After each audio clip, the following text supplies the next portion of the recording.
জবরদস্ত লড়াইয়ের কথা মাথায় রেখে পূর্ব ত্রিপুরা আসনের প্রার্থী হিসেবে রাজেন্দ্র রিয়াংয়ের নাম ঘোষণা করল বামফ্রন্ট। ৭ রামনগর বিধানসভা কেন্দ্রের প্রার্থী হিসেবে নাম ঘোষণা করেছেন রতন দাসের। রবিবার সিপিআইএম রাজ্য কার্যালয়ে সাংবাদিক সম্মেলন করে এই প্রার্থী তালিকা ঘোষণা করেছেন বামফ্রন্টের আহ্বায়ক নারায়ণ কর। তিনি বলেন, একটি কঠিন সময়ের মধ্যে দেশের লোকসভা নির্বাচন অনুষ্ঠিত হতে চলেছে। দেশের মানুষ অভাব, অনটন, দুঃখ, দারিদ্রতার জন্য ভুগছে।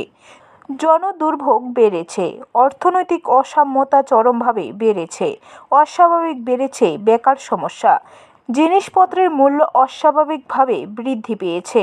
আরও অভিযোগ করে বলেন, মণ্ডলের নেতাদের দ্বারা রেগা টাকা থেকে শুরু করে ঠিকাদারি কাজ এবং চাকুরি প্রদান করা পর্যন্ত চলছে দুর্নীতি। এই দুর্নীতি সচিবালয় পর্যন্ত বিস্তৃত হয়েছে বলে অভিযোগ করলেন বামফ্রন্টের আহ্বায়ক নারায়ণ কর।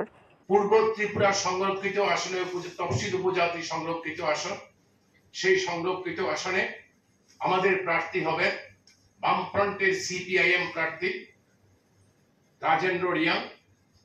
উনি আমাদের রাজ্য সম্পাদক মণ্ডলীর সদস্য। নির্বাচন কমিশন আমাদের রাজ্য বিধানসভার একটি শূন্য আসন, রামনগর বিধানসভার শূন্য আসনের জন্য নির্বাচন ঘোষণা করেছে।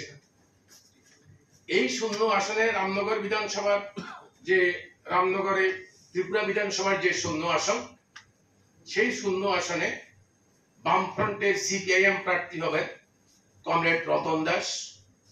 আয়োজিত সাংবাদিক সম্মেলনে এদিন এছাড়াও উপস্থিত ছিলেন বামফ্রন্টের অন্যান্য নেতৃবৃন্দ। ব্যুরো রিপোর্ট, খবর ত্রিপুরা।